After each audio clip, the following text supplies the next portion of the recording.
You're listening to Show Me the Numbers with Yael Kagan, only on LA Talk Radio.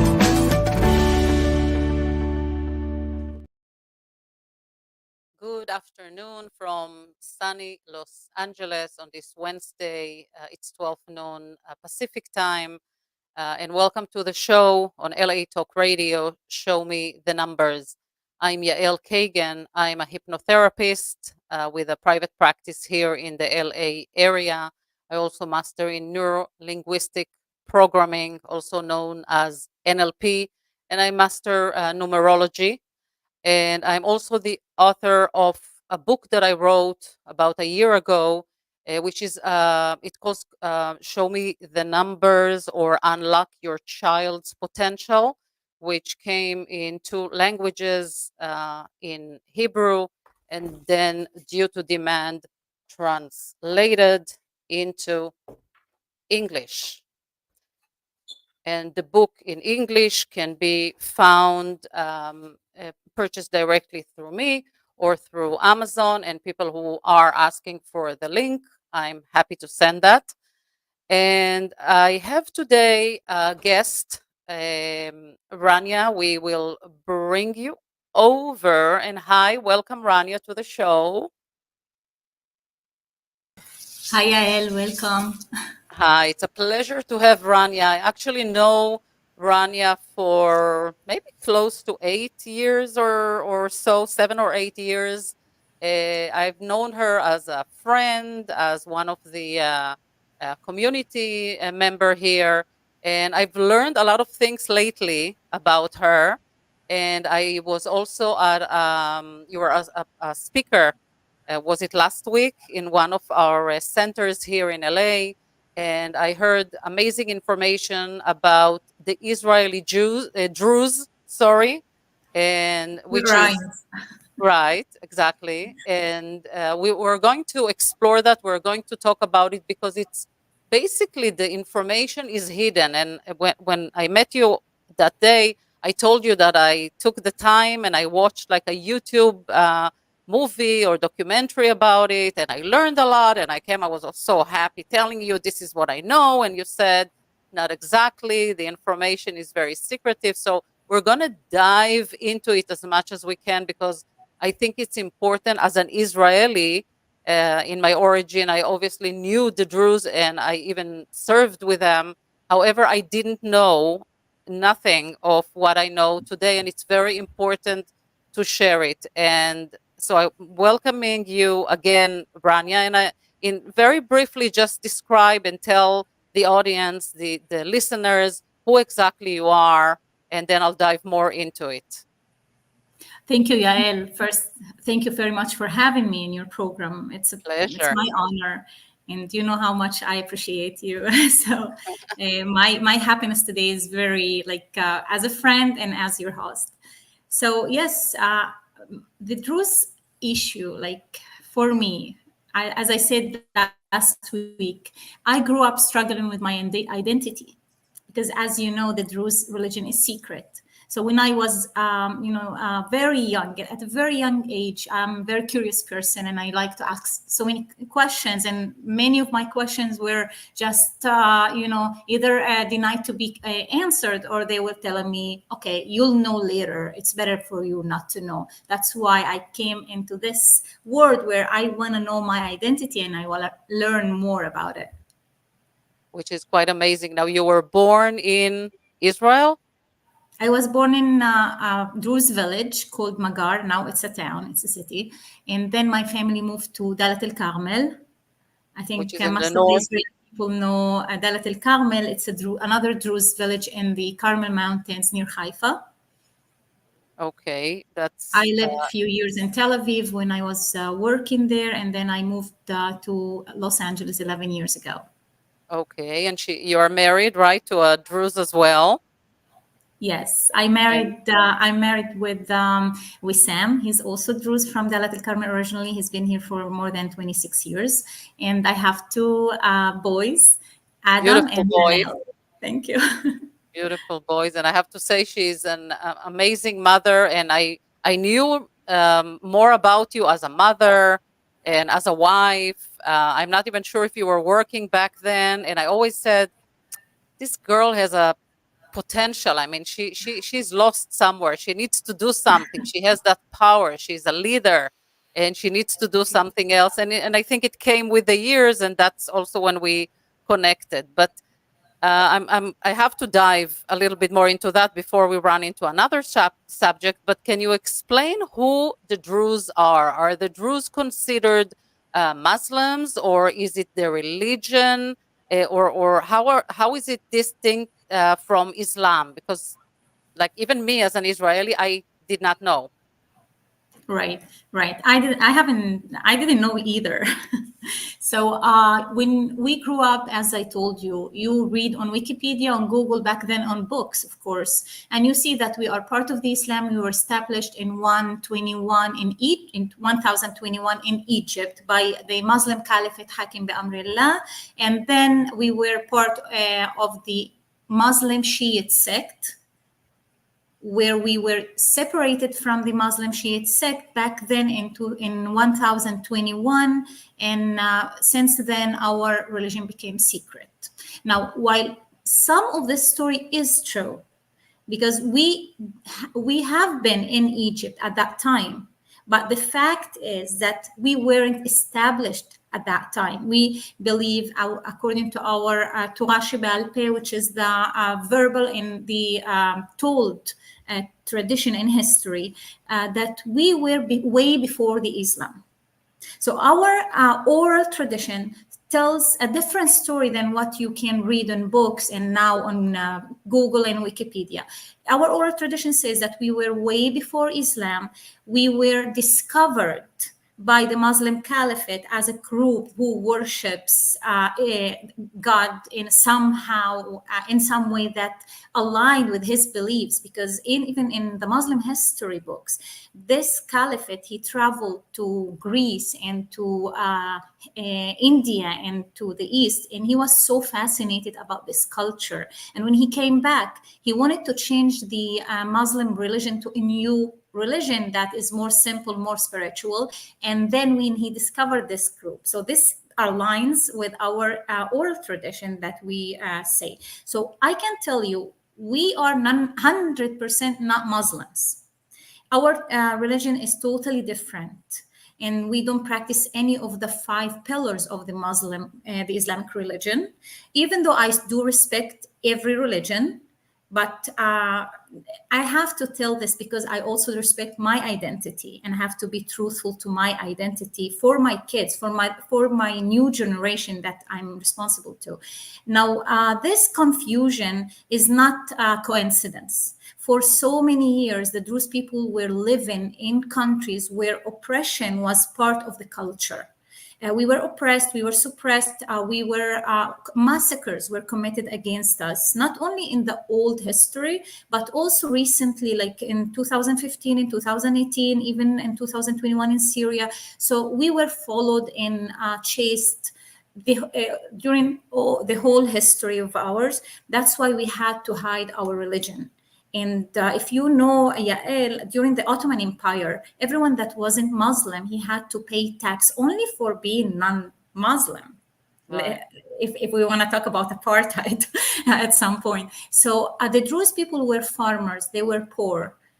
And it's not a missionary religion anyway. So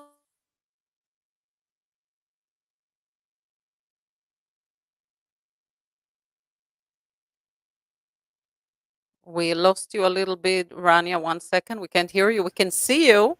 Oh, okay. Now I can hear you. Now I can hear you. Sorry. Okay. So I haven't heard the last part of the last sentence. So what I was saying, that the confusion is not a coincidence, because the Druze did this systematically to protect themselves. It's a survival mood, because back then in the Muslim tradition, it was very common among some Muslim Islamic sects to hide their identity, because they were also oppressed. Some of them were also oppressed. And then we adopted this principle to also protect ourselves from the oppression. That doesn't mean we are Muslims. That's the confusion. Got you. That's very interesting. And you said that the Druze originates in Egypt.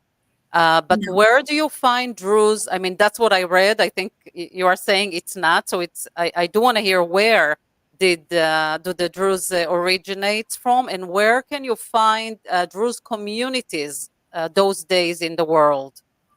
So that's true what you're saying. If you read on history books or Wikipedia or Google, you will see that we were originated there, as I said before. But according to our belief, as I said, also we are way before. And according to our tradition, oral tradition, we were established at Jethro's times, and we consider him as our founder. And we have a temple of Jethro's temple at Mount Hittim near Tiberia in Israel. And so this story is so long, but I'm gonna try to summarize it. I give a long lecture about it. This story says that Jethro, he was the father-in-law of Moses. And back then, Jethro was the advisor of Paro. Mhm.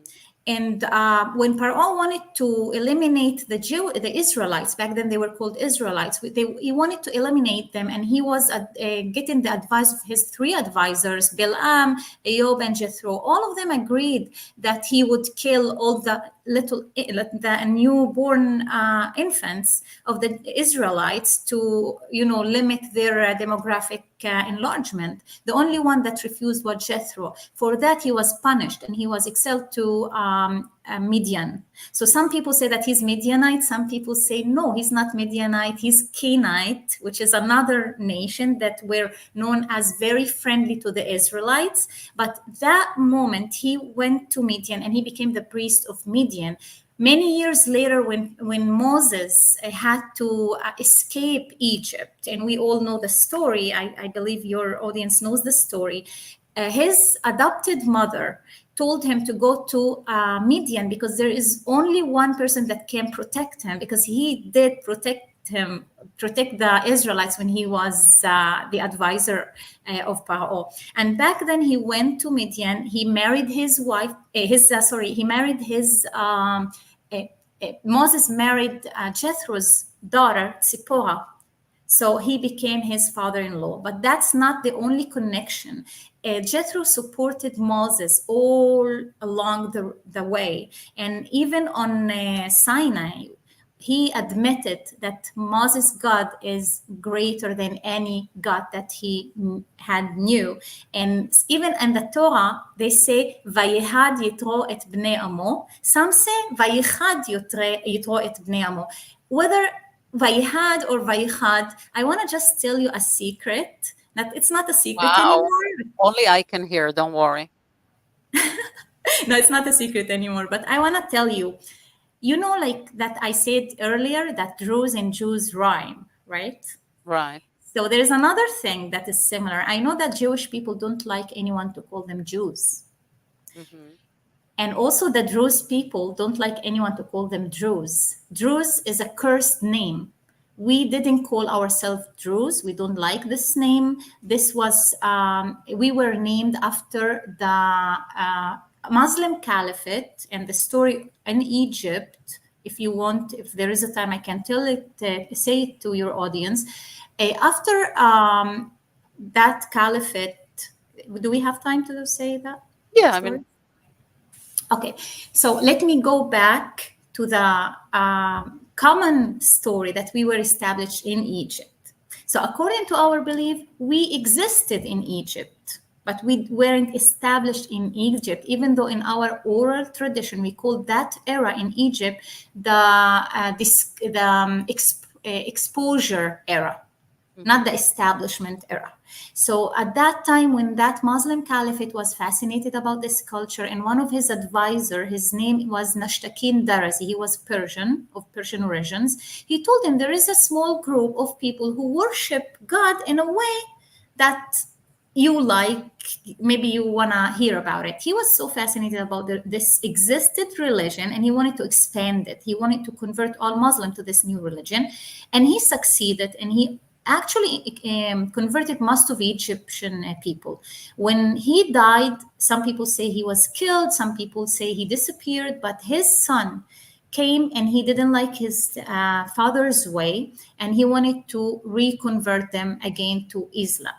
Now, the stories say, even in the Muslim history books, it says that this new caliphate, his name was Zahir, he killed all the new believers. But the original group of believers who were before all of this trend had started, they ran away, they flew Egypt.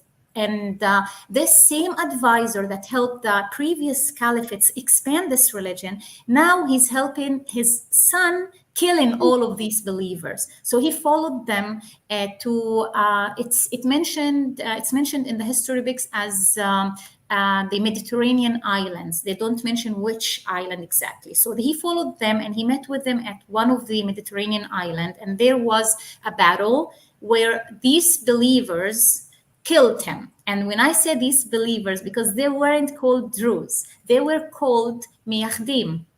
Remember, Vayichad, Miyakhdim means, and in Arabic it's Muwahidun, it means monotheists, people who believe in God Almighty, in Hashem. So they killed him. When they killed him and defeated his army, the Muslim people start calling them Druze as a curse name or a nickname. But the oral tradition says that from there we escaped to Zagros Mountains in Europe, and from there again to Lebanese mountains, Syrian mountains. So that's the story. Yeah. It's fascinating. What's fascinating more is that you told me that you're not really allowed to study, I think, the religion. Only certain people can study the religion, yet you show so much knowledge. So I don't want to say that you are the type of person to do a lot of research, but that's something initiated by you. But like you told me, you are not supposed to study or teach. Who are the people who are studying? Those that knows, I assume those that will give you answers if anything needed. Who are those people? Yes, definitely. First, I have to clarify that everything I'm telling you, I took from the history books, and there is also another another face of these facts, which is the science. I'm not taking anything from the religion because I'm not allowed.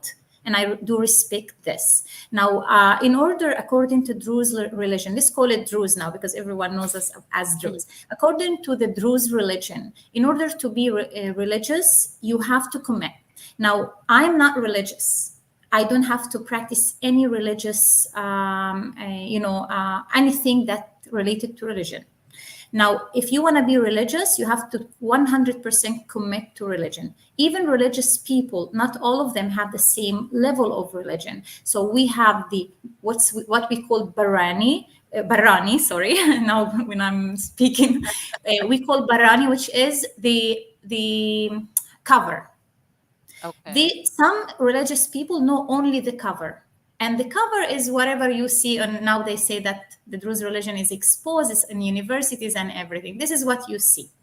Now, these people who get the cover, they were investigated somehow, and they don't qualify to get the Jawani, which is the core, which is the true religion or the full religion. Now, these practice the cover of the religion. Now, in order to get the core of the religion, you have to not only commit, but be qualified to get it. Now, our religion, I can share, it's a lot of it is philosophy and spiritual learning. So in order to get, and science, by the way, and astronomy. So astronomy, yeah. So in order to get all of this science and knowledge, you have to be in a specific, intellectual level. Not everyone can. That's why we see that in the Druze community, at least in Israel, the religious people are only 10% of the whole community. And the people who really know, the people who really know the core of the religion are around like between 2 to 5% only. And they have to be over 40 to get to know most of the religion. A little bit similar to the Jewish tradition, how yeah. like Kabbalah. can be studied, or the Zohar can only be studied after the age of 40. But you know what's fascinating? And I said it also after that evening where told about the Druze and shared a lot of the information. And me and a friend that was sitting next to me, we said, that's amazing, because how do the Druze maintain their tradition and cultural practices in a, I would say, rapidly changing world? And not only that, it's like you can't even really teach it. You can't really expose them too much. Yet I'm seeing, even you living in the United States, you are surrounded by Israelis and Americans, I have to say. You speak, by the way, the three languages. You speak Hebrew, you speak fluent Arabic, and obviously English. You raise two beautiful kids here, and you know how to maintain that tradition, and you do it in I mean, it's fascinating, and I'm admiring it, because even raising Jewish kids in the United States, not in Israel, it's difficult. It's a lot of effort, but at least for us, we can send them to Jewish schools, and they can learn more about the tradition, about the religion. How do the Druze do it? Because and I'll dive into another subject that you can talk. You do not marry people outside the, can I call it tribe, or how would you call it? Religion, ethnicity. Okay, so you don't marry outside the religion, or and you also don't allow conversions. If somebody met whatever, a Christian, Jewish, whatever the wife, future wife will be, he cannot convert her. So how does it work? It's like fascinating. Yes. So let me start with the fact that it's really challenging to keep our identity, especially outside of our community. Let's call it community. So it's really challenging, especially that our religion doesn't have any miracles. So we don't have any holidays. Which So is when we another don't amazing thing. Yes. So when we don't have really holidays to celebrate, it's hard to maintain the tradition in the history, in the belonging. But as we know that humans can't live without belonging, so what we do, we have like Prophet Jethro. We call it prophet, but again, prophet in our religion has different meaning. But we have the Prophet Jethro's temple aliyah, like we do it every year. We have other people who we really respect and admire, and they have also temples that we commemorate every year. So this is how we maintain it in Israel. Besides the fact that we live in communities, very close communities. Most of the Druze villages in Israel are close communities. It's very rare to see a Druze village with Muslims or Arabs or Jewish in it. So that maintains the traditions. Now, again, we don't have what we call hitbolelut. It's not encouraged in the Druze community to marry outside of the community. It's same whether it's a man or a woman. The moment that a man or a woman marries outside of the community, they are no more Druze. Doesn't matter. So it's not like in the Jewish community or religion where the woman decides what ethnicity are her kids. So is that happening? Yes, it happens, but it's not very frequent because it's not very welcome, let's say. But it happens. Now life is changing. How I maintain it here, it's super challenging. It's only through talking and explaining and exposing them to what we do in Israel, to our history from what I can. Because again, the religion is secret. So it's very hard for me to tell them about things that I might know I'm not allowed to tell, or I might not know, because there are so many things that I don't know myself. But how I grew up, even in Israel, when I used to ask questions that someone wouldn't be allowed to answer me, like my grandpa, he was a very religious man, so he couldn't answer all of my questions. But he was telling me, you know what, Rania, this thing, it's better that you don't know now. Maybe when you grow up, if you decide to be religious, you will know, but trust me, don't do this or do this, or don't believe this, or this is not true. And because of the belief, or because of this bond that we build in our community, I tend to believe him and to trust him. entrust his decision. And this is how we grew up. This is how I'm trying to let my kids grow up. And that's the true meaning of belief, by the way, that just believe, I'll guide you. When you start asking questions and start getting into philosophy and whatever it is, that's where you lose your path a little bit. So that's probably part of the why it's done. And I truly appreciate, just even hearing it from you. And I love you before, but I love you even more since I've known all the tradition and everything. And we're women and we love women power. And Rania is also with me. We're in management of a nonprofit organization, and we're 3 women doing it. And I believe in women power. What is the role of the women in the Druze religion? Okay, just I ask your audience not to be so jealous and not to envy me, because in our religion, women and men have similar equal rights in everything. Women can divorce a man. Inheritance is 50-50.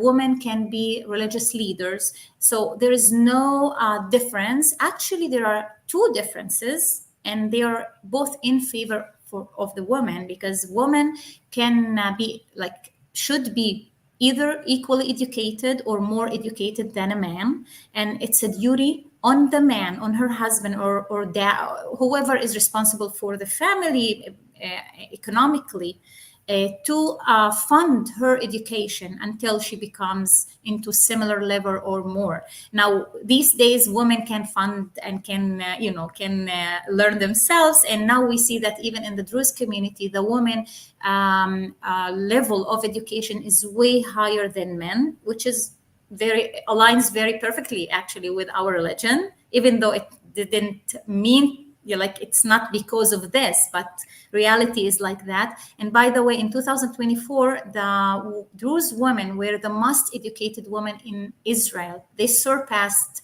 every other sector, including the Jewish women. So education for women specifically is very important in our tradition. Another difference, that if you want to be a religious, we said there are qualification elements. For men, it's more tough. He will be investigated and questioned. Woman doesn't have to show any proofs. They trust her. They believe her more. So yes, I think that in this part, our religion is so feminist. Which I love. It's but I see and follow different religion. That's quite amazing. That's another thing, and I could see the power in you, and I can understand where it's coming from. Thank you, sir. But let's not also deny the fact that we, as a Druze minority, because of the fact that we are a very small minority, less than 1 million in the whole wide world, and we live in an area in the Middle East which is very tough for minorities. Very tough for minorities. I think the toughest place in the whole wide world is the Middle East for minorities. And I'm not talking about Israel, of course.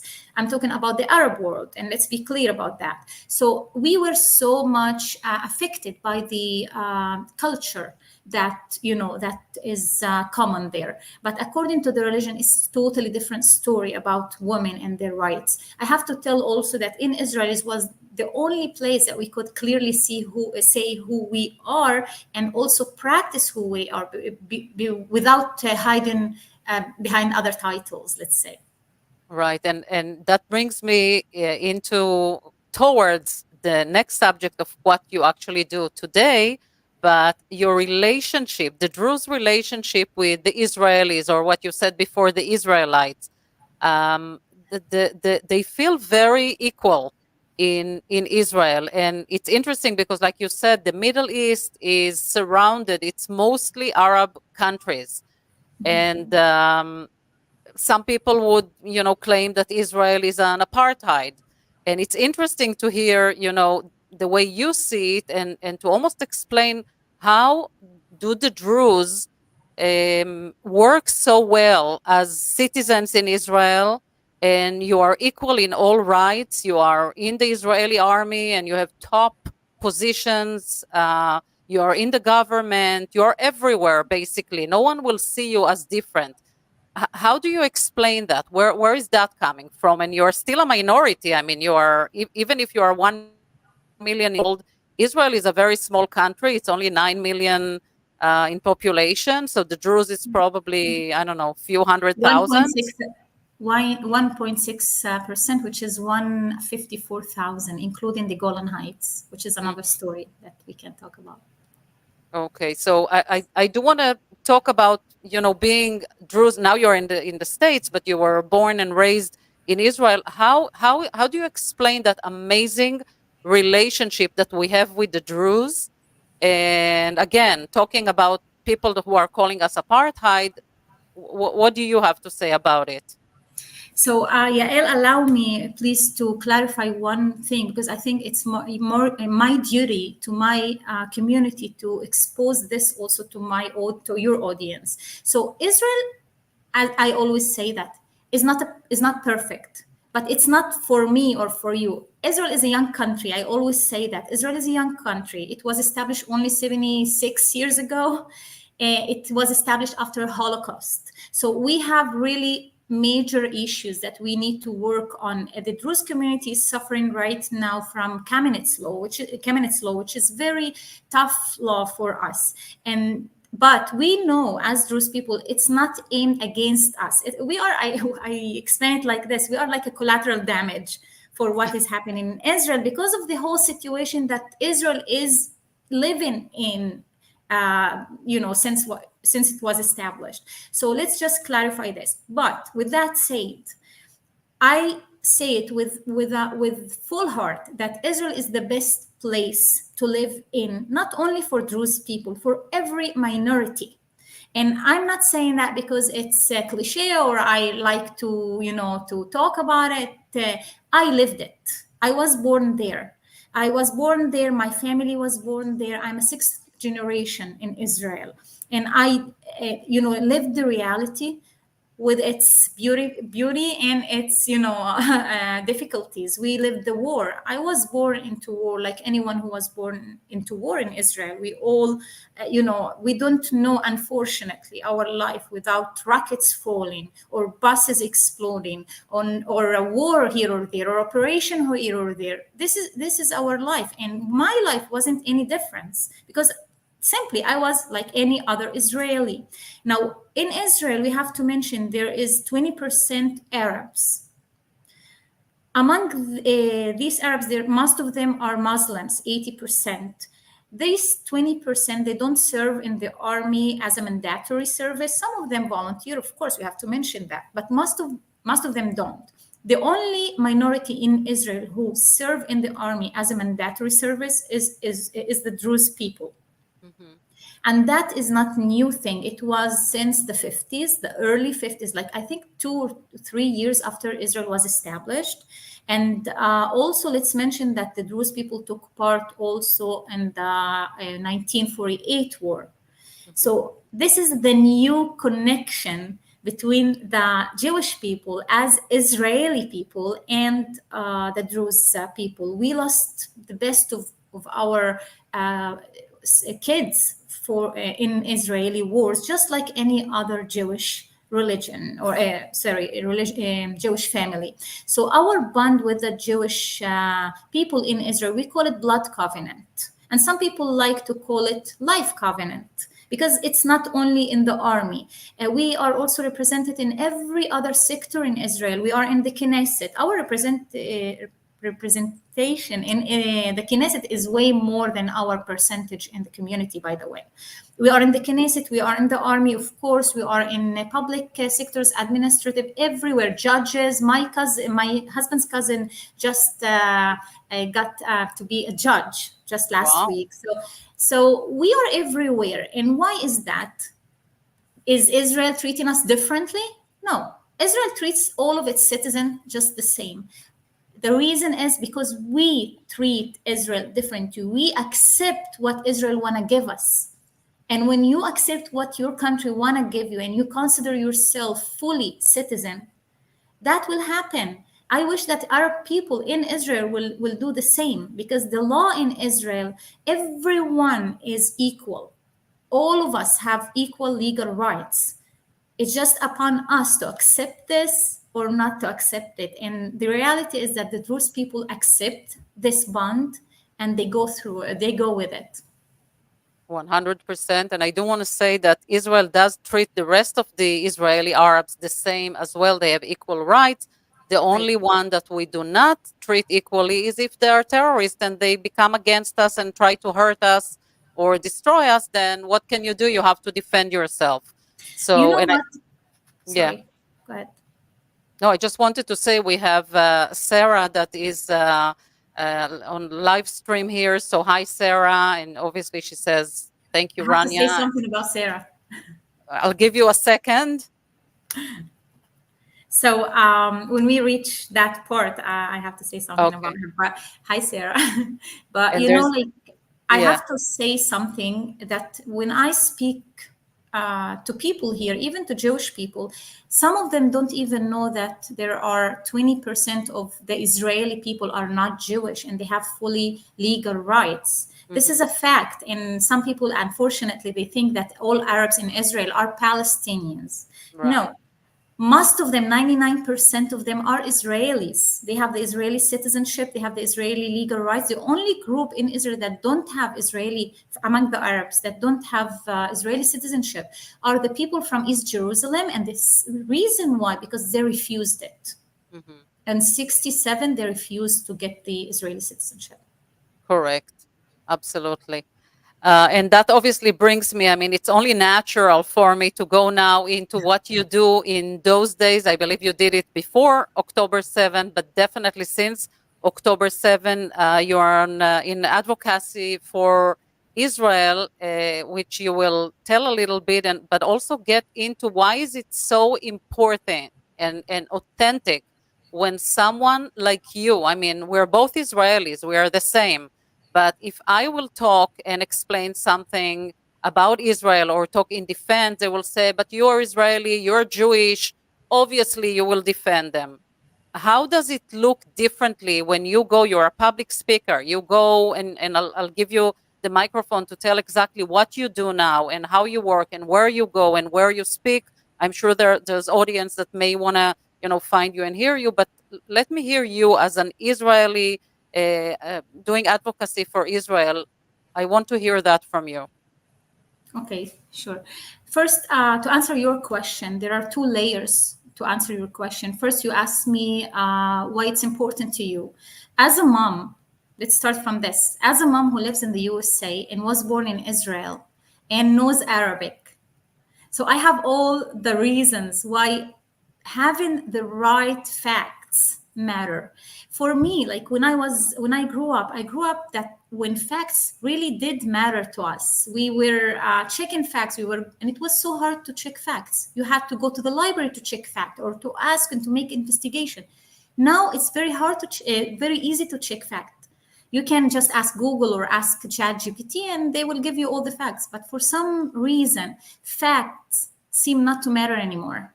What matters now is a trend that goes, and maybe the money that people pay you to change your opinions and to not speak the truth. For me, I wasn't born in that era. And I wasn't born in this era. I was born in an era that facts matter and truth matters to me very much. So when I grew up in Israel, listening to the Arabic media, because I speak Arabic basically, and then looking around me, looking at myself, and I see like how many lies were told in one sentence, it bothered me in a very early age. And then where I started doing things, I was very active socially and politically in a very early age. Back then, my late dad, was active in the Likud party. He was a central member, and I remember myself always taking the Likud junior card with me everywhere, like my identity card. Was so proud of it, and I was very active. I grew up in a very active home and community. As I say, the Druze community is a very good environment for raising really good citizens, let's say it. And I'm not talking about only about Israel. Everywhere you see Druze, they are very loyal to their country. They're very committed to serve their country. And same in Israel. So since I was born, this is how I grew up. And I also did so many things before I came to the USA. When I was a student for master's degree, I volunteered with Stand With Us. For advocacy efforts. I toured the campuses in the USA, and I was faced with lots of anti-Semitism. It was so hard, but it was still easier than now. I have to admit it. I also managed. I was an executive director of foundation that was established to commemorate a major general in the army. He was Druze. And I also was active in other projects in a very early age. For all of these efforts, I was chosen among other 16 young, back then, young promising leaders to be among the former President Shimon Peres's advisors, where we used to meet with him. So I was very active, and it always was very important for me to tell the truth. I'm a person who checks facts. This is I think this is my strength. I don't believe everything when someone says it to me. I'm very how you say it. I suspect every fact. I have to check it first. So when you check facts and when you live it, you know the truth. You know that Israel is not an apartheid. You know that there are equal legal rights for Arabs and Jewish people. You know that Israel didn't start or initiate any war since 1948. If you go through all the wars and operations, not even one that Israel was establishing or initiating. You know that Israel was offering all the peace agreements back then, and they were refused by the enemy. You know that every time there is a peace agreement, you suddenly see that our enemies, which is Hamas and Jihad Islami and Kataib Azz-Din al-Qassam and Hezbollah and Iran and you name it. I mean to tell the list, even though no one will understand the words, to tell you that it's not only Hamas. So you know that everywhere there was a peace talking, Hamas or other terrorist groups initiated an operation or war against Israel. So how I can face my knowledge and my personality as a fact checker and truth seeker without really advocating for Israel, it cannot align with my beliefs. And more than that, I have kids now that are growing up in the USA, and if people here think that it's Israeli thing, they are mistaken and misled. Everything that is happening in Israel is happening right now here and will happen even in more more severe levels, let's say it. And for me as a mom, I want better future for my kids. I see what is happening now in colleges and everywhere, and even in politics. And I see all the laws that they are initiating. And I see all the people that they are hiring as a top secret service, employees for the government. And I know what their background. I can tell you, I don't know if it's allowed for me to tell here some examples, but some people are very dangerous. And I'm not talking about Israel now. I'm talking about the USA. Some people on the US government that are number 2 to Biden, I think not officially, but basically, they are BDS movement supporters. They raise money for BDS, which is a movement to call to boycott Israel. So all of this is not only affecting my family in Israel, my parents, my friends in Israel, it also affects our future in reality here. And I have to tell you, after October 7th, if someone saw what happened on October 7th and still doesn't believe the Israeli version, he has a very, very serious moral and ethical issue that he needs to take care of it. 100%. And do you speak in front of, I assume, Christians, Muslim, everyone, everywhere in the US, or where exactly can people find you? So let me go back. When I came here, all of my advocacy efforts and everything, I put it on hold because I was a mom of 2 kids and I have no family here, nothing, no one to help me or support me. And you know the story, Yael, as my good friend. Now, on October 7th, a friend of mine, very good friend, her name is Sarah Cohen. She just called me. She said, "Can you come just talk about what is happening in Israel to a group of American women who don't know the reality in Israel? As someone who is not Jewish, can you just come and say what you really know?" So I said, "Yes, of course." And I went to her home and I talked, and she found like, "Oh, you know." And then I told her what I used to do before. And Sarah, I have to admit it, Sarah and her sister Elisa and her nephew Mayan, they were bringing Nova survivors here, giving them everything, all for, like, they were volunteering, doing everything that so that the American people can hear the stories, the atrocities that were committed on October 7th. And when she knew that I also have some background in advocacy for Israel, she kind of like just that's it. She was like a soldier. She said, "I'm gonna help you.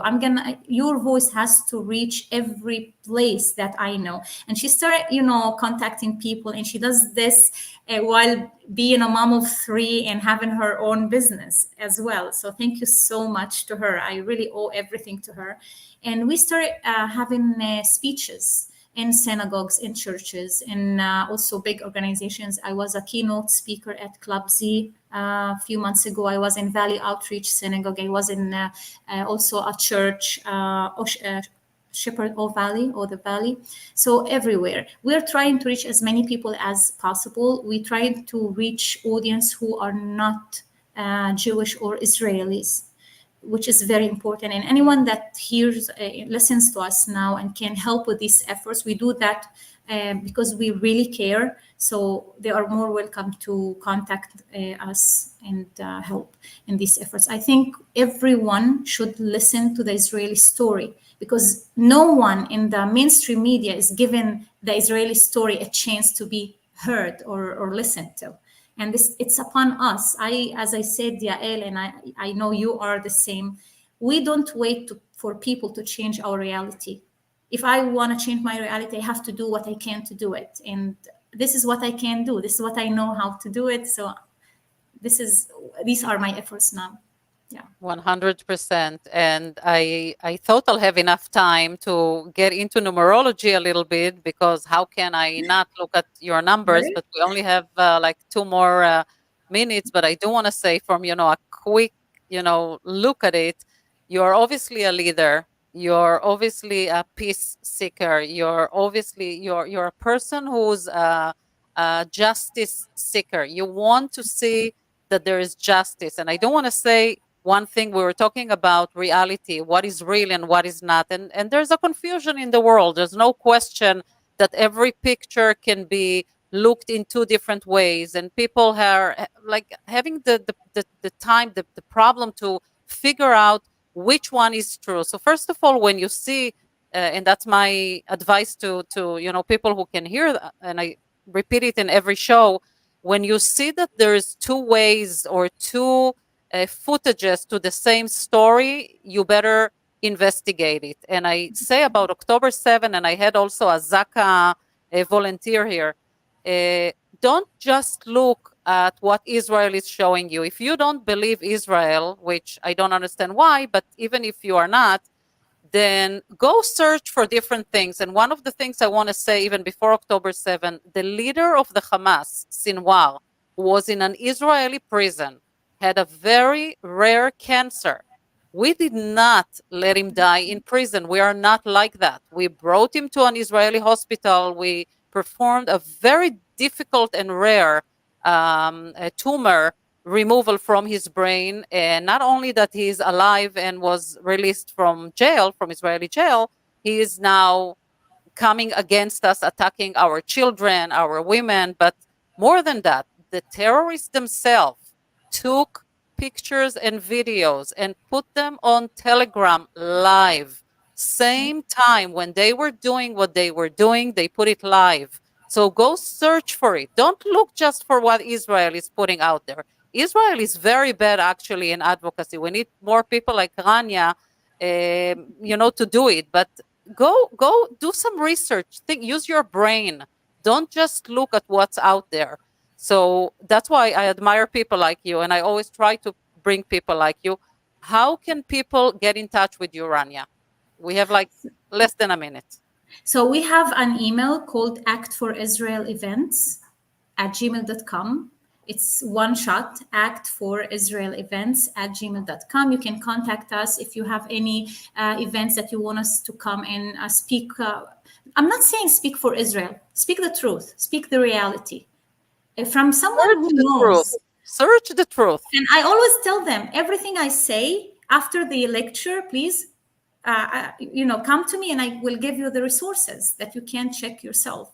So yes, they can contact us. They can contact me or Sarah through that email, and we will be more than happy and willing to help out, spread the word. As you said, the Israeli advocacy, I'm not saying that it's not good, but it's not enough. We don't have the $12 billion that our enemies are pouring into the colleges here in the USA for the last 12 years. Israel doesn't have this money. So we don't have the resources. We don't have enough resources. And it's upon us, the people, to spread the word. 100%. And I thank you for that. And again, this show is recorded. So one of the listeners was feeling like he's ignorant. He knows nothing. I'm ignorant too.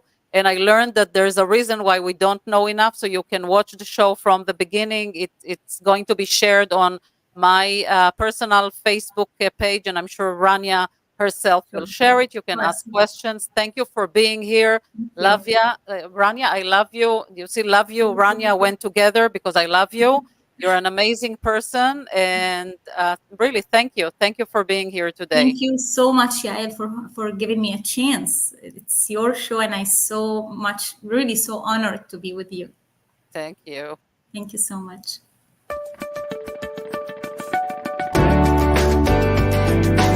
You're listening to Show Me the Numbers with Yael Kagan, only on LA Talk Radio.